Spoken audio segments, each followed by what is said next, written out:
नमस्कार, मैं Mukesh Rana, DVS TV news में आपका स्वागत है। आइए नजर डालते हैं आज की कुछ खास खबरों पर। आप देख रहे हैं दबंग बिहार स्टार टीवी, सही खबर सबके लिए। इस वक्त हम मौजूद हैं पठनपुरा पंचायत के अदलपुर के अंदर, जहां पर इलेक्शन की चर्चा करते हुए यहाँ के ग्रामीण और यहाँ की जनता से जानते हैं, और कुछ प्रत्याशी भी हैं जो सरपंच पद के हैं, उनसे भी जानेंगे कि क्या है 2021 में चुनावी मुद्दा और किस तरीके से लड़ा जाएगा। यहाँ की जनता सरपंच, मुखिया, वार्ड मेंबर, समिति बनाते तो हैं, लेकिन 5 साल में वो प्रत्याशी जीतने के बाद पब्लिक समस्याओं को सुनता नहीं है। तो बात करेंगे प्रत्याशी से भी और यहाँ की जनता से भी। क्या नाम है आपका? गौरी मुखिया सर। गौरी मुखिया जी। आप कितने नंबर वार्ड में रहते हैं? 2 नंबर वार्ड में रहते हैं। 2 नंबर वार्ड में। तो इससे पहले 5 सालों में जो सरपंच रहा, वो सरपंच किस तरीके से यहाँ की जनता को लेकर चला और कैसा उनका संबंध रहा? जो भी रहा ठीक है रहा। ठीक है रहा। अब आप लोग क्या चाहते हैं कि नया चेहरा आए कि दोबारा उन्हीं को मौका मिले? तो नया चेहरा वाले को चुनेगा ना। नया चेहरा वाले को चुनेगा। हर जगह चुनाव तो नया चेहरा आ रहा है। जी, आपका परिचय क्या हुआ सर? रघुनाथ शाह जी। क्या लग रहा है इस मर्तबा 2021 में नया चेहरा सरपंच पद के लिए होना चाहिए या पुराना ही को वापस मिलना चाहिए? बदलाव होना चाहिए। बदलाव होना चाहिए। बदलाव होगा तो अच्छा होगा, बेहतर होगा, नया अनुभव। क्या नाम है आपका? रामबाबू मुखिया। आप कितने नंबर वार्ड में रहते हैं? 2 नंबर वार्ड में। 2 नंबर वार्ड की जनता का क्या विचार चल रहा है? पुराने को मौका या फिर नया चेहरा? नया चेहरा लाना चाहिए। तो आप देख सकते हैं यहाँ के ग्रामीण से ये चर्चा हो रही है, और ग्रामीण का कहना है कि सरपंच पद पर इस मर्तबा नया चेहरा होना चाहिए। आपका नाम क्या है? राजगिरी मुखिया। कई नंबर? आप भी 2 नंबर वार्ड में रहते हैं। क्या चर्चा चल रही है 2 नंबर वार्ड में? नया चेहरा लाया जाए या पुराने को मौका? जैसे सर जी जिसको जैसा फील्ड बनाया जाता है उस तरीके से लोग चुनाव में मतदान करते हैं। सर आप अपना परिचय दीजिए। मेरा नाम है नंदन मुखिया। अच्छा। 2 नंबर वार्ड अदलपुर। आपके समय में जो इस पंचायत की स्थिति थी और अब में क्या बदलाव आया है? बदलाव तो बहुत कुछ देखने में मिला है जी। हमारे टाइम में तो पैसा ही उतना नहीं था, अभी विकास हुआ है।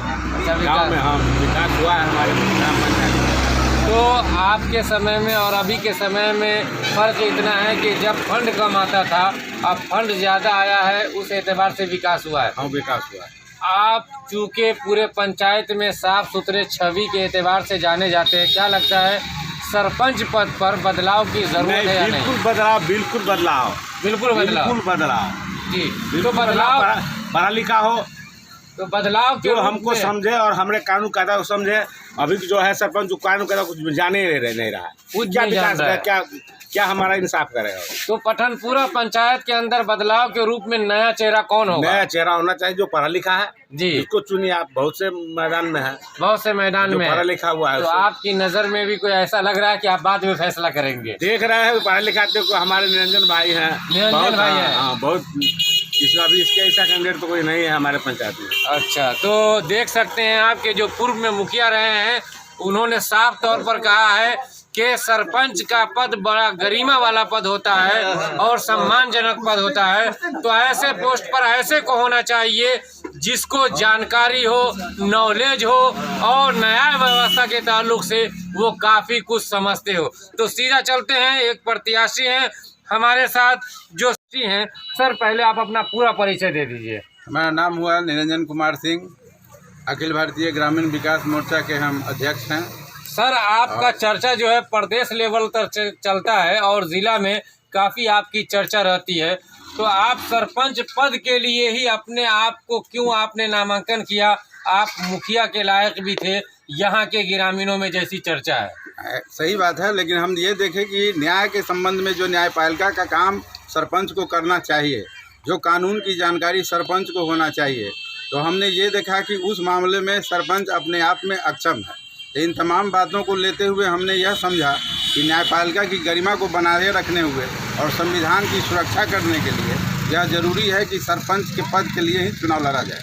इसीलिए हमने अपनी पत्नी पूनम देवी को सरपंच पद के प्रत्याशी के रूप में खड़ा किया है, और हम उनके समर्थन में अखिल भारतीय ग्रामीण विकास मोर्चा भी हमारे जो भी सदस्य हैं, कार्यकर्ता हैं, पदाधिकारी हैं, वो सारे हमारे पठनपुरा पंचायत शाखा के लगे हुए हैं। कि इस बार सरपंच की जो कानूनी जो प्रक्रिया है वो जो तालिबानी तरीके से जो तलवार से या फिर और लाठी लठोवल कर के जिस तरह से लोगों के बीच में पंचायती करता है, उन तमाम बातों को समझते बूझते हुए और गरीबों के लिए न्याय मिलना चाहिए उन लोगों को, इन तमाम बातों को हम लोग आपस में बैठ करके इस पर निर्णय लिए हैं कि नहीं, सरपंच का जो पद है वो काफ़ी गर्मापूर्ण कानूनी है और इसके लिए आपको आना चाहिए। तो तमाम पंचायत वासियों के ही इच्छा से विचार से हम अपनी पत्नी पूनम देवी को उम्मीदवार के रूप में इस बार दिए हैं। सर, यहाँ के ग्रामीण और यहाँ की जनता ने जो निर्णय लिया और आपस में सलाह मशवरा किया और फिर पूनम जी को जो है सरपंच के लिए जो है सब मिल करके नामांकन करवा दिया।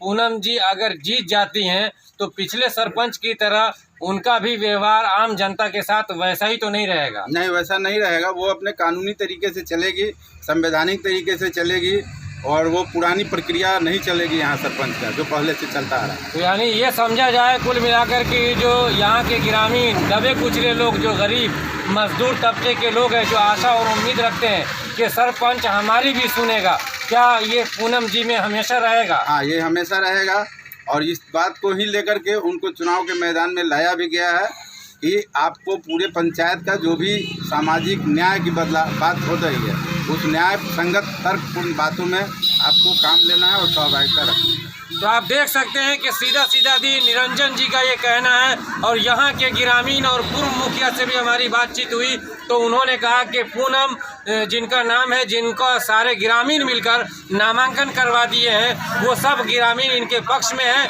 फिर मिलते हैं किसी नए और ताज़ा समाचार के साथ। कैमरामैन अब्दुल कादिर के साथ मैं मेंबर काती, पठानपुरा पंचायत अदलपुर।